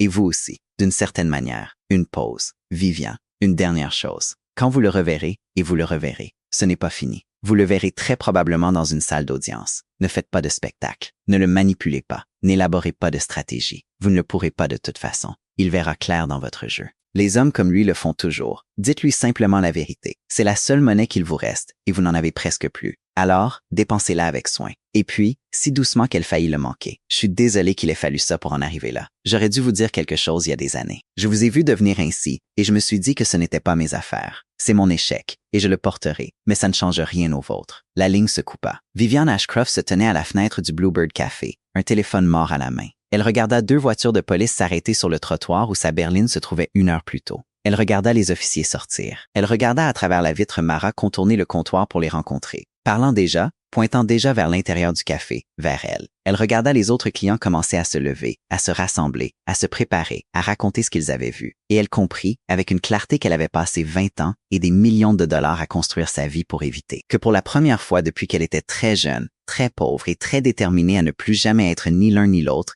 il n'y avait rien qu'elle puisse faire. Elle ne pouvait pas agir la première. Elle ne pouvait pas frapper fort. Elle ne pouvait pas faire sa propre météo. La météo était enfin venue pour elle. Et à 8 pâtés de maison de là, dans une petite cuisine qui sentait le cacao et la douceur particulière d'un samedi sans rien à faire, Ethan Mercer se tenait près de la cuisinière, remuant du lait dans une casserole cabossée. Tandis que sa fille était à genoux sur une chaise à côté de lui, une bombe de crème fouettée serrée dans ses 2 mains, regardant la casserole comme si elle pouvait faire quelque chose d'intéressant. La marque rouge sur sa joue s'estompait déjà, la matinée déjà à moitié oubliée. Parce que c'était la grâce d'avoir 6 ans. Les mauvaises choses ne collaient pas comme elles collaient aux adultes. « C'est prêt? » dit Lily. « Je peux mettre la crème? » « Presque. Il faut attendre les bulles. On ne peut pas presser le chocolat chaud. » Lil. Il sait quand on le presse. Ce n'est pas vrai. C'est extrêmement vrai. Il goûta avec une cuillère, souffla dessus, goûta. D'accord, maintenant. Elle se leva sur la chaise et il la stabilisa d'une main dans le dos, comme il le faisait toujours. Et elle appuya sur le bec et mit une tour de crème fouettée sur sa tasse. Une tour structurellement instable, beaucoup trop grande et absolument parfaite. Et elle leva les yeux vers lui avec son sourire édenté, comme si elle avait accompli quelque chose de formidable. Et il pensa, pas pour la première fois, qu'il avait tout. Que quoi que le monde lui ait pris pendant ces 11 années, quoi qu'il ait donné et quoi qu'il ait porté, il lui avait donné ceci en échange. Cette cuisine, cet enfant et ce samedi ordinaire. Et c'était plus qu'un échange équitable. C'était une aubaine. C'était la meilleure affaire qu'il ait jamais faite. Son téléphone vibra sur le comptoir. Il y jeta un coup d'œil, un numéro qu'il ne reconnaissait pas avec un indicatif de Washington. Il le laissa aller à la messagerie vocale. Il avait appris il y a longtemps que quoi qu'il y ait à l'autre bout d'un appel inattendu pouvait attendre que sa fille ait son chocolat chaud. Il vibra de nouveau. Le même numéro. « Tu ne vas pas répondre? » dit Lily, la bouche pleine de crème. Non. Il s'assit en face d'elle avec sa propre tasse. En ce moment, la seule chose importante dans le monde entier est de savoir si tu as mis assez de crème là-dessus. Et je dois te dire, ma chérie, je ne suis pas sûre que tu l'aies faite. Ça a l'air un peu léger pour moi. Elle haleta, ravie, scandalisée, et attrapa de nouveau la bombe. Et Ethan laissa son téléphone vibrer jusqu'à s'éteindre sur le comptoir, sans savoir, pas encore, que l'homme qui essayait de le joindre était Theodore Hargrove, appelant non pas pour un contrat ou un café, mais simplement pour entendre la voix d'un homme auquel il avait pensé chaque jour pendant 11 ans, pour dire une chose qu'il aurait dû dire il y a longtemps. Et sans savoir qu'au moment où il écouterait enfin ce message vocal, la femme qui l'avait giflé serait déjà à l'arrière d'une voiture de police, les mains derrière le dos, regardant la seule vie qu'elle ait jamais connue se dissoudre dans le rétroviseur, apprenant à la dure ce qu'Ethan Mercer avait appris dans le feu et ramené à la maison en silence. Qu'il y a des choses dans ce monde que tout l'argent, tout le pouvoir et tout le bruit ne peuvent pas réparer, et que les gens qui y survivent ne sont pas ceux qui frappent le plus fort, mais ceux qui, enfin, arrêtent de se battre. Les 2 policiers qui entrèrent dans le Bluebird avaient géré 1 millier de matins comme celui-ci, ou du moins le pensait-il. Et la première chose que le plus âgé d'entre eux, un homme large et patient nommé Reyes, avec 20 ans de métier, faisait toujours, était de tout ralentir. Il avait appris que la version la plus bruyante d'une histoire était rarement la vraie, et que l'astuce pour un appel pour tapage était de laisser la pièce se vider de ses paroles pendant que vous regardiez qui avait les mains qui tremblaient et qui ne les avait pas. « D'accord », dit Reyes, levant les 2 paumes, sans méchanceté, vers la demi-douzaine de personnes qui s'étaient précipitées vers lui dès que la cloche avait sonné. Un à la fois. « Qui a appelé? C'est moi? » Mara s'avança, toujours avec son tablier, la voix mal assurée. « Je travaille ici. Il y avait un homme et sa petite fille et cette femme. » Elle montra Vivian près de la fenêtre. Elle a fait tomber la petite fille, et puis elle a frappé le père, l'a giflé en plein visage, et elle a menacé de lui prendre son enfant. Et elle a dit qu'elle achèterait le bâtiment et me ferait virer. Et ralentissez, ralentissez. Vous avez dit qu'elle a frappé un homme. Où est cet homme maintenant? Il est parti. Il a ramené sa fille à la maison. Il ne voulait pas de problème. Il n'arrêtait pas d'essayer de la faire s'excuser et elle ne voulait pas. Et puis elle l'a frappé et il n'a toujours rien fait. Il a juste. C'est une exagération grotesque, dit Vivian, traversant maintenant le café. Ses talons frappant le sol avec ce même rythme dur d'il y a 1 heure. Sauf que quelque chose en était parti, une partie de la certitude. De sorte que cela sonnait moins comme de l'autorité et plus comme une personne essayant de se souvenir comment marcher. « Officier, je suis contente que vous soyez là. Franchement, c'est moi qui ai été agressé. Un homme m'a acculé. Il était agressif. Il s'est approché de mon visage. Je me suis senti menacé. Et oui, je me suis défendu. Et maintenant, j'ai un café plein de gens qui ont décidé de faire de moi la méchante à cause de ma tenue. » Ray se tourna pour la regarder avec la patience plate et peu impressionnée d'un homme qui avait entendu toutes les versions de toutes les histoires. « Et vous êtes? » Vivian Ashcraftoft. Je dirige Ashcraftoft Dynamics. Elle laissa la phrase atterrir comme elle le faisait toujours, le nom qui ouvrait les portes. Je suis sûr que vous connaissez. Je ne peux pas dire que ce soit le cas. Reyes sortit un carnet, ce qui l'insulta en quelque sorte plus que tout le reste de la matinée. Vous avez dit qu'il s'est approché de votre visage. Vous a-t-il touché? Elle s'arrêta. Voici le piège. Le même piège dont Hargrove avait essayé de la prévenir. Le piège d'une histoire qui ne survivait pas à une simple question. Il était très près de moi. Il était intimidant. Mais a-t-il posé les mains sur vous? Oui ou non? Ce n'est pas si simple. C'est en fait exactement aussi simple que ça, madame. Le stylo de Reyes n'avait pas bougé. L'homme vous a-t-il touché à un moment donné, de quelque manière que ce soit? Le café était redevenu silencieux. Tous la regardaient. Et Vivian comprit que la réponse était non, et que tout le monde dans la pièce savait que la réponse était non, et que toute sa vie avait été construite pour ne jamais être dans une pièce où la réponse était non, et que tout le monde le savait. Non, dit-elle. Mais, d'accord. Reyes écrivit quelque chose, et vous l'avez giflé. Et ce fut le moment où la salle se déchaîna, car ce n'était plus seulement Mara. La femme près de la porte qui avait dit à Ethan qu'elle avait la vidéo s'avança. Elle dit qu'elle avait tout, l'entrée et la gifle, sur son téléphone, horodaté, et qu'elle le leur donnerait tout de suite. L'homme qui tenait son café depuis 1 heure le posa. Il dit qu'il avait vu la femme faire tomber la petite fille et se plaindre de ses chaussures pendant que l'enfant saignait sur le sol. Un jeune couple qui était au fond dit qu'il l'avait entendu menacer d'appeler les services sociaux et de prendre la fille de l'homme. L'un après l'autre, ils vinrent. Pas une foule, pas en criant. Juste des gens ordinaires qui avaient vu quelque chose de laid se produire et qui n'étaient plus disposés à faire semblant de ne pas l'avoir vu. Et ça, Vivian y penserait plus tard. C'était la chose qu'elle n'avait pas prévue, qu'elle n'avait jamais eu à prévoir de sa vie, qu'ils étaient plus nombreux qu'elle. Et que l'argent, un nom et une équipe juridique ne signifiaient absolument rien face à une salle pleine de gens qui avaient simplement vu. Ce n'est pas. La voix de Vivian monta. Ces gens exagèrent. Ils se sont montés la tête. Il y avait des circonstances. Madame Ashcraft-Toft. Le partenaire de Reyes, un officier plus jeune nommé Doyle, s'était légèrement décalé sur le côté comme on le leur avait appris, créant un angle. Je vais avoir besoin que vous arrêtiez de parler 1 seconde et que vous me laissiez regarder cette vidéo. Je ne consens pas à. Vous n'avez à consentir à rien, dit Reyes calmement. C'est son téléphone, son enregistrement dans un lieu public. Elle peut me montrer ce qu'elle veut. La femme tendit son téléphone et les 2 officiers se penchèrent. Et Vivian regarda leur visage pendant que la vidéo jouait. Elle regarda la bouche de Doyle se serrer et les sourcils de Reyes se lever légèrement. Et elle entendit le petit son minuscule de sa propre voix sortant du petit haut-parleur. Celles-ci coûtent 1800 $. Elles ne sont plus produites. Et le claquement sec de la gifle et le sursaut collectif du café, capturés pour toujours. Et elle sentit quelque chose de froid la traverser, qu'elle n'avait pas ressenti depuis si longtemps qu'elle en avait presque oublié le nom. C'était la honte. Pas la contrition stratégique et jouée qu'elle avait déployée 100 fois dans les salles de conseil. La vraie chose, celle qui vivait sous tout le bruit. Reyes se redressa. Il la regarda longuement, et quand il parla,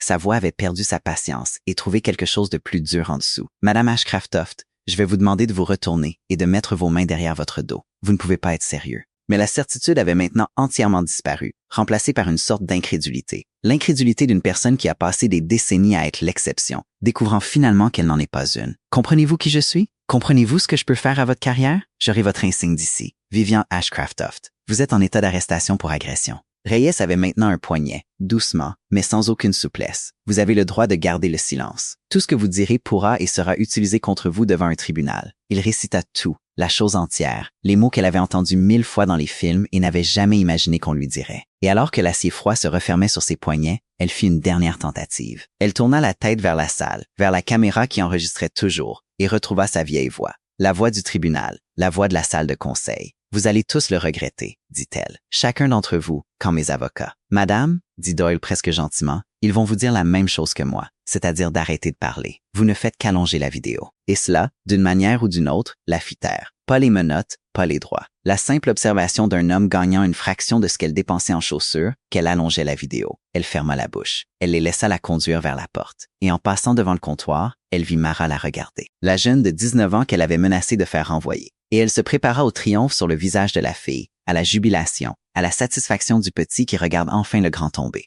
Mais il n'y en avait pas. La fille avait juste l'air fatiguée et un peu triste. Et quand leurs regards se croisèrent, Mara dit doucement, sans cruauté, « Il voulait juste que vous vous excusiez. » C'est tout ce qu'il fallait. Vivian n'eut aucune réponse à cela. Il n'y en avait pas. Ils la firent sortir dans le matin froid et lumineux et la firent monter à l'arrière d'une voiture de police. Et à travers la fenêtre, elle regarda le Bluebird s'éloigner. L'endroit où, 1 heure et 1 vie plus tôt, elle avait été Vivian Ashcraft-Toft, qui employait 4000 personnes et faisait attendre des sénateurs. Et elle comprit qu'elle ne serait plus jamais cette personne. Et que la partie la plus étrange, la partie qu'elle ne pouvait pas comprendre, était que l'homme qui lui avait fait ça n'avait rien fait du tout. Il avait juste refusé de devenir quelqu'un qu'elle pouvait comprendre. La vidéo était en ligne avant que la voiture de police n'atteigne le commissariat. Elle s'est propagée comme ces choses se propagent maintenant, c'est-à-dire partout, et rapidement. plus rapidement que n'importe quel communiqué de presse pour lequel Vivian avait jamais payé, plus rapidement que n'importe quelle campagne que ses équipes avaient jamais conçue. La femme qui l'avait enregistré l'a posté sans commentaire, juste les images brutes. 8 minutes. L'entrée, l'enfant par terre, les chaussures, la gifle. L'homme debout là, tenant sa fille et refusant de frapper. Et Internet a fait ce qu'Internet fait.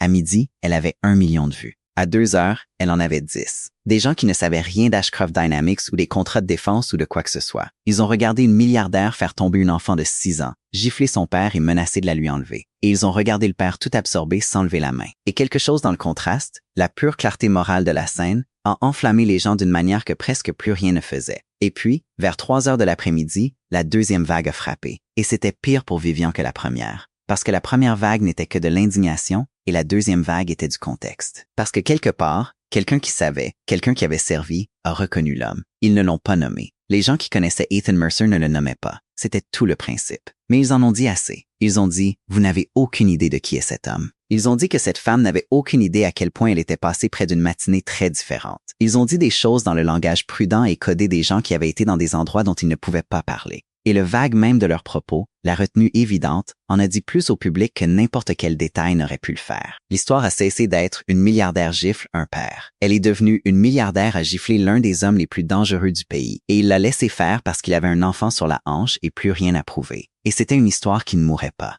C'était une histoire qui est devenue une sorte de parabole, passée de main en main, racontée et racontée. L'homme silencieux et la femme bruyante. Et la leçon enfouie dedans que tout le monde semblait avoir besoin d'entendre cet après-midi-là. Ethan l'a découvert comme il découvrait la plupart des choses, c'est-à-dire tard et par accident. Il avait ignoré 3 autres appels du numéro de Washington avant que l'après-midi ne devienne doré et long sur le sol de la cuisine. Lily s'était effondrée après son chocolat chaud comme elle le faisait. Un pic de sucre suivi d'une sieste profonde sur le canapé avec le pyjama dinosaure qu'elle avait refusé d'enlever. Et Ethan avait finalement, la maison étant calme, pris son téléphone pour voir ce que le monde voulait de lui. Il avait 41 messages textes. Il avait des messages vocaux. Il avait des appels manqués de numéros qu'il n'avait pas vus depuis des années. Des numéros appartenant à des hommes qu'il avait portés, des hommes avec qui il avait saigné, des hommes qu'il pensait ne plus jamais revoir. Et il avait un texto d'un numéro enregistré dans son téléphone sous une seule initiale qui disait simplement « Décroche le téléphone, Ethan, c'est Hargrove. J'essaye de te joindre toute la journée. Appelle-moi quand la petite dormira. » Il resta dans la cuisine un long moment, regardant le nom. Hargrove. Il n'avait pas parlé au général depuis 11 ans. Il avait ses raisons. Le général avait été dans la pièce cette nuit-là, avait été celui qui pesait les vies. Avait été, dans la logique froide de la chose, l'homme qui les avait abandonnés, lui et les autres. Qui avait pris la décision qui, à tous égards, était la bonne décision pour Hargrove. Ethan ne l'avait jamais blâmé pour ça. C'était ça que personne ne comprenait. Il n'avait jamais blâmé Hargrove pour quoi que ce soit. Mais il n'avait pas pu lui parler non plus, parce que la voix de Hargrove était liée à cette nuit d'une manière qu'Ethan ne pouvait pas défaire. Et donc il avait juste laissé les années s'accumuler entre eux comme des sacs de sable. Il appela. « Ethan !» répondit Hargrove à la première sonnerie, et sa voix fit quelque chose qu'Ethan ne l'avait jamais entendu faire. Elle se brisa un peu, juste sur les bords. « Mon Dieu, ça fait du bien de t'entendre. Ça fait tellement de bien d'entendre ta voix. J'essaie de te joindre depuis ce matin. Je sais. Je suis désolé. J'étais avec ma fille. Je ne réponds pas quand je suis avec elle. Une pause. Qu'est-ce qui se passe, général? Mon téléphone n'arrête pas de sonner cet après-midi. Il y eut un silence sur la ligne. Le genre de silence qui signifiait que la personne à l'autre bout décidait comment vous dire quelque chose. « Tu ne l'as pas vu », dit Hargrove. « N'est-ce pas? Tu ne sais pas. Je ne sais pas quoi. » Ethan, la femme du café ce matin, celle qui t'a frappé. Hargrove prit une inspiration. As-tu la moindre idée de qui elle était? Une femme riche qui passait une mauvaise journée. Pourquoi? Et Hargrove lui raconta. Il lui parla de l'appel qu'il avait reçu, de Vivian, du contrat qu'il avait annulé, de la vidéo que 10 millions de personnes avaient maintenant vue, de l'arrestation. Des hommes qui essayaient de le joindre parce qu'ils l'avaient reconnu dans 8 minutes de vidéo granuleuse. Et pendant tout le temps qu'il parlait, Ethan se tenait très immobile dans sa cuisine. La lumière de l'après-midi entrait, et il ressentit quelque chose pour lequel il n'avait pas de mots précis. Quelque chose qui n'était ni de la satisfaction ni du triomphe. Quelque chose de plus proche d'une profonde et lasse tristesse. Ils l'ont arrêté, dit Ethan quand Hargrove eut fini. Ce matin,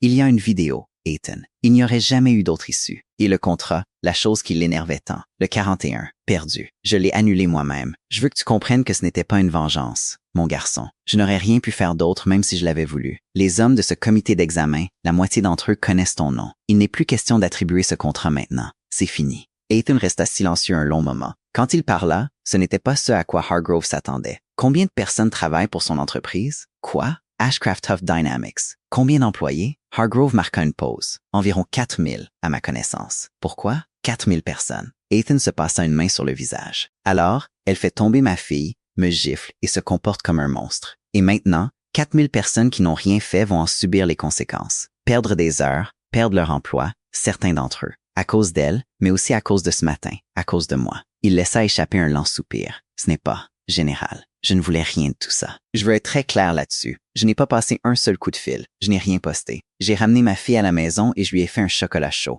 Je voulais juste rentrer chez moi. Je sais que tu le voulais, dit doucement Hargrove. C'est exactement pour ça que tout le monde perd la tête à ton sujet, Ethan. Parce que tu n'as rien fait. Parce que tu n'as jamais utilisé ce que tu as. Pas pour toi. Pour rien. As-tu la moindre idée de la rareté de cela? Sais-tu combien d'hommes j'ai vu monnayer une fraction de ce que tu as pour une fraction de la raison que tu aurais eue ce matin? Tu avais tous les droits du monde de démolir cette femme. Et tu es resté là et tu l'as laissé te gifler devant ton enfant. Parce que tu as décidé il y a longtemps quel genre de père t'allais être. Sa voix s'épaissit. J'aurais dû t'appeler il y a des années. Je veux dire ça. Je t'ai laissé t'enfermer dans le silence et je me suis dit que tu avais besoin d'espace. Et peut-être que c'était le cas. Mais la vérité est que j'ai été lâche à ce sujet. Parce qu'à chaque fois que je pensais à décrocher le téléphone, je devais penser à cette nuit-là. Et je ne le voulais pas. Alors je ne l'ai pas fait. Et c'est de ma faute. Et je suis désolé. Et je suis un vieil homme qui le dit 11 ans trop tard. Ethan ferma les yeux. Dans la pièce voisine, il pouvait entendre Lily s'agiter sur le canapé, les petits bruits d'un enfant qui sort d'une sieste. Et il savait qu'il avait environ 90 secondes avant qu'elle ne soit réveillée et ait besoin de lui. Tu as pris la bonne décision cette nuit-là, dit Ethan.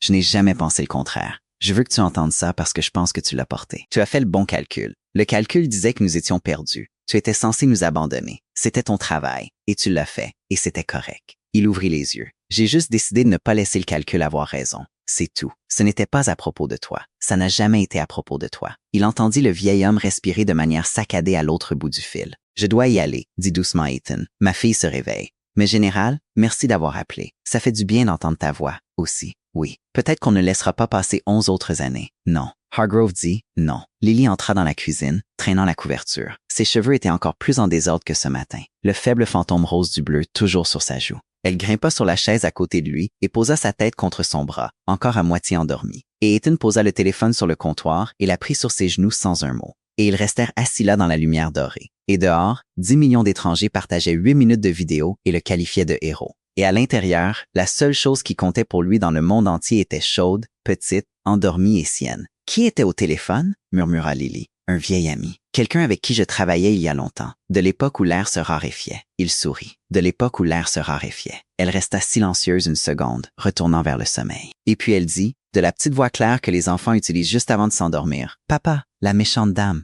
est-ce qu'elle va revenir? » Et Ethan serra sa fille un peu plus fort. Il pensa à la femme à l'arrière d'une voiture de police, aux 4000 personnes, à la vidéo, à toute la vaste machine des conséquences qui avait commencé à tourner au moment où Vivian Ashcroft avait choisi sa fierté plutôt que les larmes d'une enfant de 6 ans. Et il comprit qu'il avait un choix sur ce qu'il allait dire à sa fille, de la même manière qu'il avait eu le choix ce matin-là de frapper ou non. « Non, ma chérie.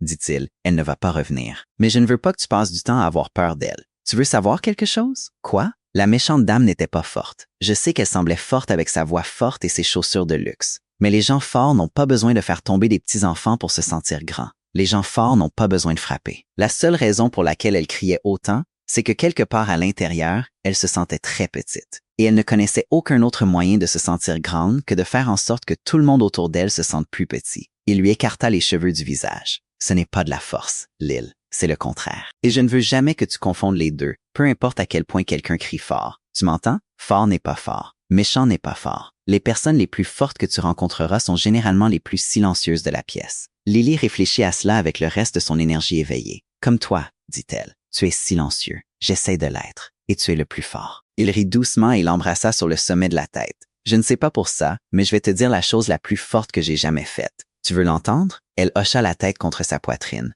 Ce matin, dit-il, quand je ne l'ai pas frappé en retour, c'était la chose la plus forte que j'ai faite depuis très, très longtemps. Plus forte que tout ce que j'ai fait quand l'air se raréfiait. Parce que ne rien faire quand tout en toi veut faire quelque chose. Quand une partie de toi crie de régler les choses de la manière facile et que tu ne le fais pas. Parce que tu as quelqu'un qui te regarde et que tu essaies d'élever correctement. Il déglutit. C'est la force la plus difficile qui soit. Ma chérie, restez immobile. La plupart des gens ne peuvent pas le faire. J'ai à peine pu le faire. Mais je l'ai fait pour toi. Elle s'endormit avant qu'il n'ait fini. Elle avait manqué la plupart de ses paroles. Et c'était bien. C'était juste. Parce qu'il ne le lui disait pas vraiment à elle. Il se le disait à lui-même. Comme un homme le fait quand il se convainc encore qu'il a pris la bonne décision. Quand la bonne décision a coûté plus qu'il ne l'a laissé paraître. Quand quelque part sous le calme, il y a une partie de lui qui est toujours debout dans ce café, le visage piquant, retenant tout. Le téléphone vibra de nouveau sur le comptoir. Un autre texto. Un autre numéro. le monde entier voulant un morceau de l'homme silencieux qui ne voulait pas se battre. Il retourna le téléphone face contre table sans le lire, éteint sa fille endormie dans la longue lumière dorée et laissa le monde attendre. La lettre est arrivée 9 jours plus tard, et elle est arrivée à l'ancienne, sur papier, dans une enveloppe sans adresse de retour. Son nom était écrit sur le devant d'une main soignée mais inégale, comme quelqu'un qui s'y était repris à plusieurs fois. Ethan a failli ne pas l'ouvrir. Il avait reçu beaucoup de courriers cette semaine-là, la plupart d'inconnus, certains d'avocats. Quelques-uns de journalistes qui avaient trouvé la maison et voulaient que l'homme silencieux dise quelque chose, n'importe quoi, dans un enregistreur. Il avait jeté la plupart du courrier, mais celle-ci n'avait pas d'en-tête, pas de logo. Elle ne ressemblait pas à quelqu'un qui essayait d'obtenir quelque chose de lui. Alors il s'est assis à la table de la cuisine après que Lily soit au lit et a glissé son pouce sous le rabat. Il n'y avait pas de salutation. Elle n'a pas écrit « Cher Monsieur Mercer ». Elle a juste commencé. J'ai écrit cette lettre 6 fois et je l'ai déchirée 5 fois. Je ne sais pas comment faire ça parce que je ne l'ai jamais fait de ma vie sans un but caché. Et j'attends de trouver le but caché dans celle-ci et il n'y en a pas. C'est comme ça que je sais que je le fais enfin correctement. Je n'écris pas pour vous demander quoi que ce soit. Je veux être clair là-dessus avant que vous ne lisiez un mot de plus. Parce que vous chercherez la demande, comme je le ferai, et il n'y en a pas. Il n'y a rien que vous puissiez me donner et rien que j'essaie d'obtenir. J'ai fait tomber votre fille par terre et je n'ai pas regardé si elle était blessée. Je veux l'écrire clairement comme ça. Parce que depuis 9 jours, mes avocats m'apprennent à dire des choses comme l'incident et le contact présumé. Et j'en ai plus qu'assez. J'ai fait tomber une enfant de 6 ans et je me suis plainte de mes chaussures pendant qu'elle pleurait. Puis je vous ai frappé. Puis j'ai menacé de vous l'enlever. Ce qui, je pense maintenant, est la pire chose que j'ai jamais dite à un autre être humain. Et j'ai dit beaucoup de mauvaises choses. Ethan posa la lettre une seconde. Il regarda la fenêtre sombre, puis il la reprit. J'ai passé 22 ans à devenir quelqu'un dont les enfants ont peur. Je ne l'ai pas remarqué. C'est la partie que je n'arrive pas à dépasser. Il n'y a pas eu de jour où je l'ai décidé. Ça s'est juste accumulé. Un choix difficile à la fois. Chacun raisonnable en soi, jusqu'à ce que j'entre dans un café et qu'une petite fille soit sur mon chemin. Et ma première pensée, ma pensée honnête, a été pour le sol et non pour elle. Une personne qui pense ça en premier est déjà perdue. J'étais déjà perdu et je ne le savais pas. Parce que tout le monde autour de moi avait arrêté de me le dire. Parce que j'avais rendu coûteux de me le dire. Je n'écris pas pour vous demander de me pardonner. Je ne pense pas avoir mérité le droit de même le vouloir. Et je préférerais ne pas vous insulter en essayant de l'obtenir. J'écris parce qu'un homme que je respectais plus que je ne le laissais paraître m'a dit que la seule chose qu'il me restait à offrir à quiconque était la vérité. Et que j'en avais si peu dépensé dans ma vie que je savais à peine comment faire. Il avait raison. Alors, me voici en train de la dépenser. Me voici en train de vous dire la vérité. C'est-à-dire que vous aviez raison de ne pas me frapper et vous aviez raison de me demander de m'excuser. Et la raison pour laquelle je ne pouvais pas, c'est que s'excuser me semblait être comme mourir. Et j'aurais préféré faire presque n'importe quoi d'autre que de me sentir petite devant une salle. C'est toute ma maladie en une seule phrase. J'aurais préféré être cruelle que petite. Vous m'avez montré qu'il y a une troisième chose. Une chose où l'on peut n'être ni l'un ni l'autre. Et je ne savais même pas que ça existait jusqu'à ce que je vous voie le faire pendant que je vous frappais. C'est tout. Le nom de votre fille est Lily. Je l'ai appris aux nouvelles, pas de vous. Parce que je n'ai jamais pris la peine de le demander à l'endroit où j'aurais dû. Je suis désolé, Lily. Je suis désolé de t'avoir fait peur. Tu n'as rien fait de mal. Tu n'étais qu'une enfant qui attrapait un crayon. Elle avait signé, simplement Vivian. Ethan resta assis à la table pendant un long moment. Il la lut 2 fois. Il ne pleura pas exactement, mais quelque chose dans sa poitrine bougea et s'installa différemment. Et quand il replia finalement la lettre le long de ses plis, il le fit lentement, et il ne la jeta pas. L'audience a eu lieu 3 semaines plus tard. Il y est allé, bien qu'il n'y fût pas obligé. Il n'a pas amené Lily. Et il s'est assis au fond, où elle n'aurait pas pu le voir, même si elle avait regardé. Elle a plaidé coupable. Elle n'a pas fait en sorte que ses avocats se battent. Elle n'a pas fait le spectacle auquel tout le monde s'était préparé. Et quand le juge lui a donné la parole, elle s'est levée et n'a rien lu. Elle s'est d'abord tournée vers la salle, puis, le trouvant au fond, directement vers Ethan. Et elle l'a dit à voix haute. Tout. Les mêmes choses que dans la lettre, mais pire parce qu'elles étaient dites. Sa voix se brisant à des endroits qu'elle n'a pas essayé de lisser. Elle a dit qu'elle démissionnait. Elle a dit que c'était déjà fait, signé ce matin-là. Elle a dit qu'elle accepterait le suivi psychologique, les travaux d'intérêt général et tout ce que le tribunal voudrait. Et que rien de tout cela n'était suffisant et qu'elle le savait. Et puis elle a dit, en le regardant droit dans les yeux, « Je n'attends rien de vous. J'avais juste besoin que vous l'entendiez de ma propre bouche. Dans une pièce où je ne pouvais pas contrôler ce qui se passerait ensuite. Vous m'avez appris ce que c'était que de se tenir quelque part qu'on ne peut pas contrôler. Merci pour ça. Je le pense vraiment. Ce qui est étrange, car je n'ai jamais rien pensé avant. Ethan n'est pas allé la voir après. Il ne lui a pas serré la main, ni ne lui a offert une réplique de film sur les secondes chances. Il n'était pas fait comme ça, et il n'allait pas faire semblant. Il a juste hoché la tête une fois à travers la pièce. Le plus petit signe de reconnaissance qu'un homme puisse donner à une autre personne. Et puis il s'est levé et est rentré chez lui, auprès de sa fille. Parce que c'était le seul endroit où il avait jamais vraiment voulu être. Mais sur le chemin du retour, arrêté à un feu, il s'est surpris à penser que la femme qui était sortie de ce tribunal sans entreprise, sans titre et sans avocat derrière lesquels se cacher était, pour la première fois depuis qu'il l'avait vue, quelqu'un qu'il aurait peut-être pu supporter de connaître. Pas parce qu'elle avait été punie. Il ne tirait aucune joie de la punition.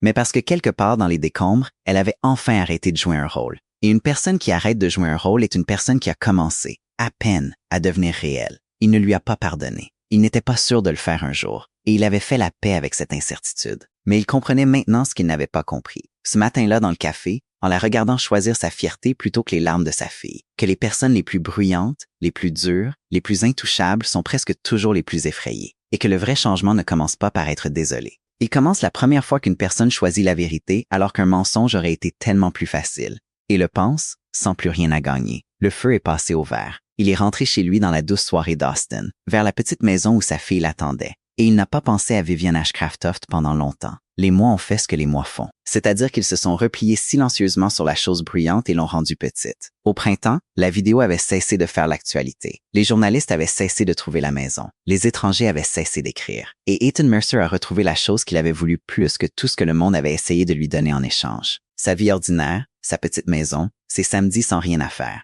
Lily a perdu 2 autres dents, a grandi de près de 2 cm et est entrée en première année à l'automne. Et elle est rentrée le premier jour si pleine de nouvelles qu'elle pouvait à peine enlever ses chaussures. Parlant d'une fille nommée Priya qui savait déjà lire des romans et d'un garçon nommé Théo qui avait vomi sur le tapis. Et Ethan se tenait dans la cuisine, écoutant tout cela comme si c'était le briefing le plus important qu'il ait jamais reçu. Parce que pour lui, c'était le cas. Il avait vu beaucoup de choses dans sa vie que le monde appelait importantes. Aucune d'entre elles n'arrivait à la cheville du rapport d'une enfant de 6 ans sur sa première journée d'école. Il ne lui a pas parlé cette année-là, ni les années suivantes, de l'air qui se raréfiait. Il avait décidé, il y a longtemps qu'elle aurait la vérité par morceaux, quand elle serait assez grande pour la porter, et pas avant. Mais certains des hommes de ces années sont revenus dans sa vie, lentement et prudemment. La façon dont les hommes comme ça font tout. Marcus Webb, le chauffeur qui avait démissionné sur le champ au Bluebird, a trouvé le numéro d'Ethan par quelqu'un qui connaissait quelqu'un. Et le premier appel a été court et maladroit, plein des choses que les grands hommes rudes ne peuvent pas dire. Et le second a été plus long. Et à l'été, Marcus amenait ses propres enfants à la petite maison le dimanche. Et les enfants couraient dans le jardin pendant que les 2 hommes s'asseyaient sur les marches, ne parlant pas de la chose qui les liait parce qu'ils n'en avaient pas besoin.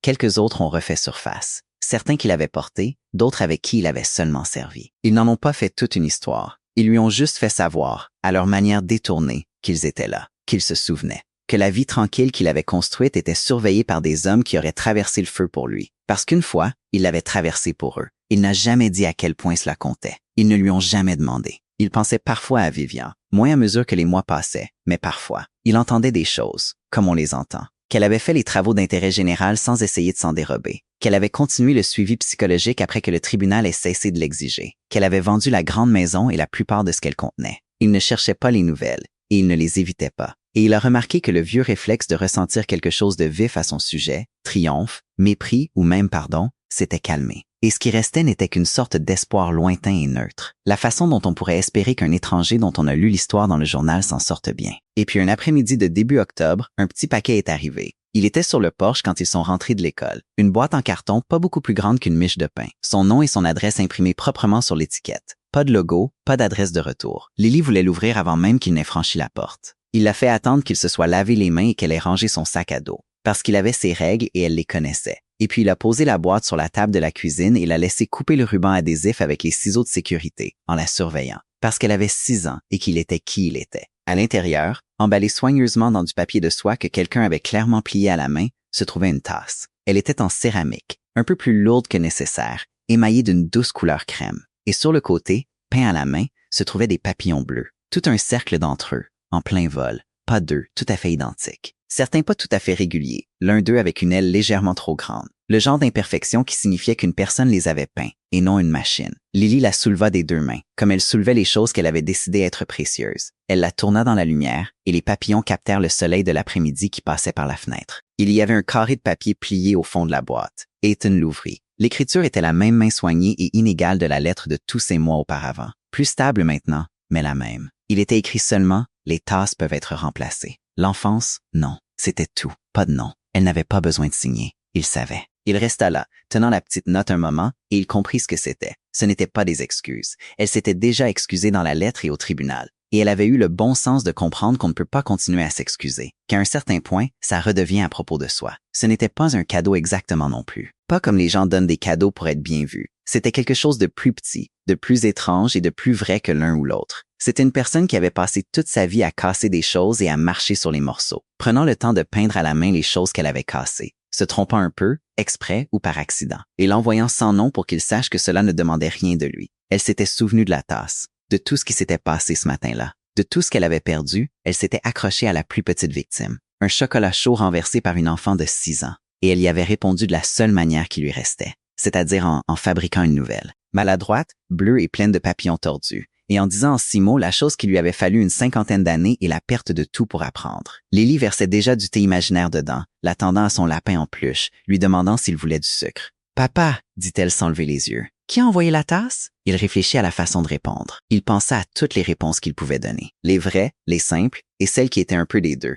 Quelqu'un qui essaye de faire mieux, dit-il. Lily réfléchit à cela comme elle réfléchissait à tout, complètement. Elle posa la tasse sur la table avec grand soin. Elle regarda les papillons, et après un moment, elle dit, de cette manière claire et sans défense que les enfants ont de tomber sur le centre exact d'une chose sans savoir qu'ils l'ont fait. La méchante dame. Il aurait dû être surpris qu'elle s'en souvienne. Mais les enfants se souviennent des choses que les adultes supposent qu'ils ont oubliées. Ils les classent et les ressortent aux moments les plus étranges. Oui, dit-il, la méchante dame. Lily regarda la tasse un long moment, puis elle hocha lentement la tête comme si quelque chose lui avait été confirmé. Et elle dit, presque pour elle-même, elle a commencé à changer. Ethan ne dit rien pendant une seconde. Cela le toucha là où il ne s'y attendait pas, la simplicité de la chose. La façon dont sa fille, qui avait été jetée à terre par cette femme, qui avait pleuré dans son cou pendant que cette femme se plaignait de ses chaussures, pouvait regarder une tasse peinte à la main et voir non pas la femme qui l'avait blessée, mais la preuve lente et difficile d'une personne essayant de devenir quelqu'un de meilleur. Il n'y avait aucune rancune en elle. Il s'était inquiété toute cette première année que la matinée laisserait une marque sur elle, la façon dont les mauvaises matinées laissent des marques, qu'elle grandirait en sursautant. Et la voilà. 6 ans, et comprenant déjà quelque chose que la plupart des hommes adultes passent leur vie sans apprendre, que les gens ne sont pas la pire chose qu'ils aient jamais faite, que la pire chose est parfois juste le fond qu'ils ont dû toucher avant de commencer à remonter, et qu'on pouvait tenir quelqu'un pour responsable et quand même laisser la porte entrouverte pour qu'il puisse revenir en étant quelqu'un de nouveau. « Oui, ma chérie », dit-il, et sa voix était plus rauque qu'il ne le voulait. « Je pense qu'elle l'a fait. Je pense qu'elle a commencé à changer. C'est bien? » Il s'accroupit à son niveau, comme il l'avait fait sur le sol du café un an plus tôt. Sauf que cette fois, elle ne pleurait pas. Cette fois, elle tenait une tasse pleine de papillons tordus et le regardait avec ses yeux sérieux. C'est la meilleure chose qui soit. Il dit, n'importe qui peut être bon quand c'est facile. Le plus difficile, le vraiment difficile, c'est quand on a été mauvais pendant longtemps et qu'on a toutes les raisons de continuer à être mauvais et qu'on n'a personne pour nous arrêter et qu'on s'arrête quand même. On décide d'être différent quand rien ne nous y force. Il lui glissa une mèche de cheveux derrière l'oreille. La plupart des gens ne le font jamais, Lil. La plupart des gens continuent simplement d'être qui ils étaient. Ceux qui changent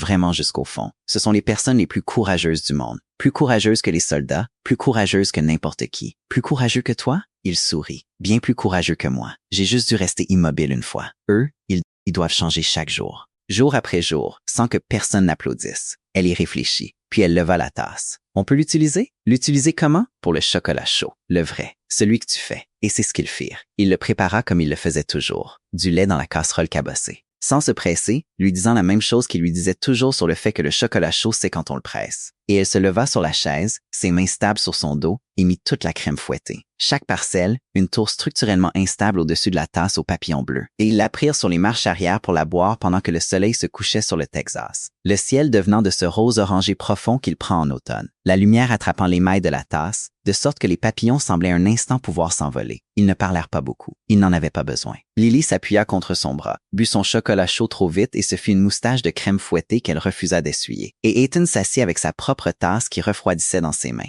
parce qu'il préférait sentir le poids de sa fille contre lui que de la boire. Et le jour se replia sur lui-même vers le soir comme le font les jours. Silencieux, ordinaire, et parti avant qu'on ne sache s'y accrocher. Et assis là, Ethan Mercer pensa à la force. Il y avait pensé toute sa vie, sous une forme ou une autre. Il avait grandi en croyant que c'était une chose qu'on prouvait, qu'elle vivait dans vos mains, votre dos, et ce que vous pouviez faire à un homme qui vous voulait du mal. Il avait passé 11 ans à apprendre une version plus dure de celle-ci, le genre qui vivait en portant un homme blessé sur 60 km et en retournant dans le feu quand les calculs disaient de s'éloigner. Il avait pensé que c'était la force la plus profonde qui soit. et pendant longtemps, il en fut sûr. Mais il savait mieux maintenant. Il l'avait appris dans un café, de tous les endroits. Un samedi ordinaire, le visage piquant et sa fille qui regardait. Il avait appris que cela pouvait signifier rester parfaitement immobile pendant que quelqu'un vous frappait, parce que bouger aurait coûté la seule petite personne autour de laquelle il avait construit toute sa vie. Et il avait appris la dernière partie de cela d'une femme qu'il avait toutes les raisons de haïr, qui lui avait envoyé une tasse pleine de papillons tordus et 6 mots honnêtes. Que la force la plus profonde de toutes, celle que presque personne ne trouve jamais, était la force de regarder la pire version de soi-même et de décider, sans que personne ne vous y force, sans que personne ne vous regarde et sans récompense à la clé, de devenir quelqu'un d'autre, de sortir du trou que vous aviez passé une vie à creuser, de peindre à la main la chose que vous aviez cassée. La vengeance aurait été facile. Il aurait pu en finir avec Vivian Ashcraftoff d'un seul coup de fil ce matin-là. Et la plupart des hommes l'auraient fait, et la plupart des hommes se seraient sentis justifiés. L'argent aurait été facile aussi. Elle l'avait offert, et il aurait pu sortir de ce café plus riche. Même la haine aurait été facile. Le confort propre et simple de décider qu'elle était un monstre et de se sentir bien dans sa peau par comparaison. Toutes ces routes étaient les routes faciles, et le monde était plein de gens qui les prenaient et appelaient ça de la force. Il avait pris l'autre route, la silencieuse, celle où l'on protège les gens qui ne peuvent pas se protéger, et où l'on garde sa dignité quand quelqu'un essaie de la prendre, et où l'on garde sa main immobile quand tout en soi veut frapper. Et puis la partie la plus difficile, la partie qui l'apprenait encore. On laisse la porte entrouverte pour que les gens qui vous ont blessé puissent revenir en étant quelqu'un de meilleur. S'ils trouvent un jour le courage d'essayer, ce n'était pas de la faiblesse. Il le comprenait maintenant, jusqu'au fond. C'était la seule force qui changeait vraiment quelque chose. Le soleil se coucha. Les papillons sur la tasse s'assombrirent puis disparurent dans le crépuscule. Lily finit son chocolat chaud et posa la tasse vide soigneusement sur la marche à côté d'elle. Soigneusement, parce qu'elle avait déjà décidé qu'elle était précieuse, comme elle décidait des choses. Et elle posa sa tête sur les genoux de son père et regarda les premières étoiles apparaître sur le Texas. « Papa, oui, Lil, c'est le meilleur chocolat chaud.